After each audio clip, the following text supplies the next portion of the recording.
Salut tout le monde. Nous sommes dans le cadre de la deuxième période, la troisième séquence, faire la description d'une personne et l'intégrer dans le récit. Cette leçon est destinée aux premières années. Matière, c'est français et activité, c'est langue. Alors, dans cette vidéo, on va voir comment caractériser une personne. D'abord, c'est quoi la caractérisation? La caractérisation est l'ensemble des procédés qui servent à décrire une personne, un objet, un lieu, un animal, etc. Et ces procédés, c'est-à-dire les moyens. Alors, ces moyens sont les adjectifs qualificatifs, les compléments de nom et les comparaisons. On commence par les adjectifs qualificatifs. Alors, l'adjectif qualificatif qualifie le nom, c'est-à-dire il donne des informations sur le nom. Et selon sa place, il a trois fonctions. La première fonction, c'est l'adjectif épithète. Qu'est-ce que ça veut dire épithète? C'est-à-dire, il est attaché au nom. On trouve nom plus adjectif ou bien adjectif plus nom. Par exemple, une fille heureuse. Une fille, c'est le nom qualifié. Heureuse, c'est l'adjectif. Exemple 2. Une belle maison. Belle, c'est l'adjectif. Maison, c'est le nom qualifié. Deuxième fonction, c'est l'adjectif attribut. Et l'adjectif attribut est séparé du nom par un verbe. On trouve nom plus verbe plus adjectif. Exemple, la fille est heureuse. Alors, la fille, c'est le nom qualifié et c'est le verbe. Heureuse, c'est l'adjectif qualificatif. Deuxième exemple, le malade reste tranquille. Le malade, c'est le nom qualifié. Reste, c'est le verbe. Et tranquille, c'est l'adjectif. Et comme vous le voyez, soit on trouve le verbe être ou bien un verbe d'état comme le verbe rester. Troisième fonction, c'est l'adjectif apposé. L'adjectif apposé est séparé du nom par une virgule. Alors, dans ce cas, on trouve la virgule. Par exemple, heureuse, virgule, la fille saute de joie. Et je peux également trouver heureuse au milieu de la phrase. La fille heureuse saute de joie. Maintenant, on passe au complément de nom. Alors, quelle est la fonction du complément de nom? Il complète le nom et il est introduit par une préposition, soit la préposition à, de, pour, dans, sur, etc. Par exemple, un pantalon en jean. Alors, un pantalon, c'est le nom qualifié. En, c'est la préposition. Jean, c'est le complément de nom. D'autres exemples, un tricot de laine, une salle à manger. Un tricot, c'est le nom qualifié. Deux, c'est la préposition. Une salle à manger, préposition plus complément de nom. Alors, toujours le complément de nom est introduit par une préposition.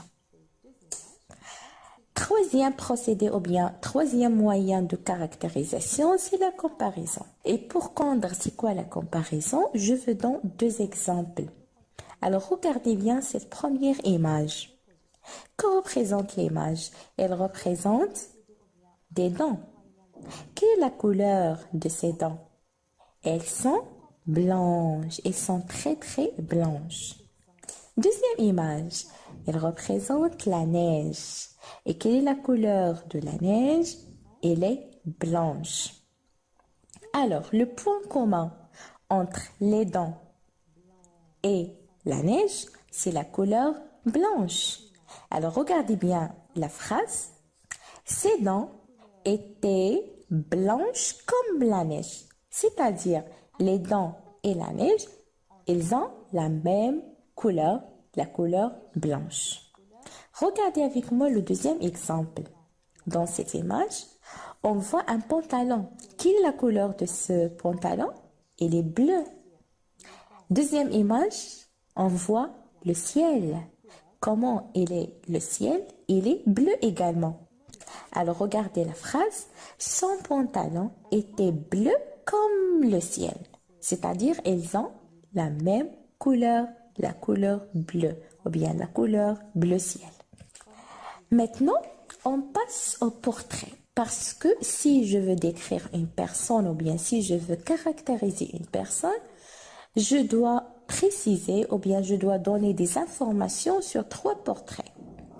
Premier portrait, c'est le portrait physique. Le deuxième, c'est le portrait moral. Et le troisième, c'est le portrait vestimentaire. On commence par le portrait physique. Alors, regardez bien l'image.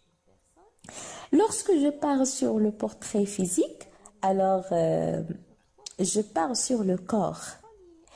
Je pars sur le visage, les cheveux, la taille. Alors, je décris tout ce qui a une relation avec le corps de cette personne. Alors, regardez par exemple, il a les yeux verts, marron, bleu, noir, également les cheveux châtain, blanc, brun, ou bien la forme. Est-ce qu'il est frisé, raide, ondulé, court ou bien long? Est-ce que cette personne, il a la barbe, il a une moustache, il a un gros nez ou bien un petit nez, et ainsi de suite. Pour le portrait moral, si je décris le portrait moral d'une personne, alors je décris son caractère, je décris sa personnalité. Par exemple, est-ce qu'elle est heureuse, ou bien triste, fâchée, ou bien étonnée, il est fatigué, ou bien il est malade. Alors, je décris le caractère de cette personne. Pour le portrait vestimentaire, je décris les vêtements que porte cette personne. Maintenant, on passe au texte 1, page 125 du manuel Parcours. La jeune femme était grande, blanche, elle avait les yeux bleus foncés, la bouche rose, les dents comme de l'émail. Dans son expression, on lisait l'orgueil. Elle était inquiète et triste. Sur sa tête, elle portait ce voile de soie noir, nommé mésaro, qui sied bien aux femmes. Son costume en velours était propre, mais de la plus grande simplicité. Comme vous le remarquez, dans ce texte, il y a 3 paragraphes. Dans le premier paragraphe, on décrit le portrait physique. Je décris les yeux, la bouche, les dents. Alors, c'est le portrait physique. Deuxième paragraphe, c'est le portrait moral. Il était inquiète, il était triste. Alors, je décris le caractère de cette personne. Et dans le troisième paragraphe, je mets l'accent sur les vêtements, sur l'aspect vestimentaire. Ce voile, c'est-à-dire le foulard, et le costume. Maintenant, qu'est-ce qu'on va faire? On va relever tous les moyens de caractérisation que nous avons vus. Alors, tout ce qui est en bleu, ce sont les adjectifs. Jeune, grande, blanche, rose, bleu foncé, triste, inquiète, noire, grande et propre. Tout ce qui est jaune, c'est le complément de nom. Ce voile de soie, alors regardez bien, ce voile c'est le nom qualifié, de soie c'est le complément de nom introduit par la préposition de. Son costume en velours, le costume c'est le nom qualifié, en velours c'est le complément de nom introduit par la préposition en. Et la phrase en rouge c'est la comparaison, les dents comme de l'émail. On passe aux questions. La première question, quel est le personnage décrit dans ce texte? Alors, le personnage décrit, c'est la jeune femme. La jeune femme. 2.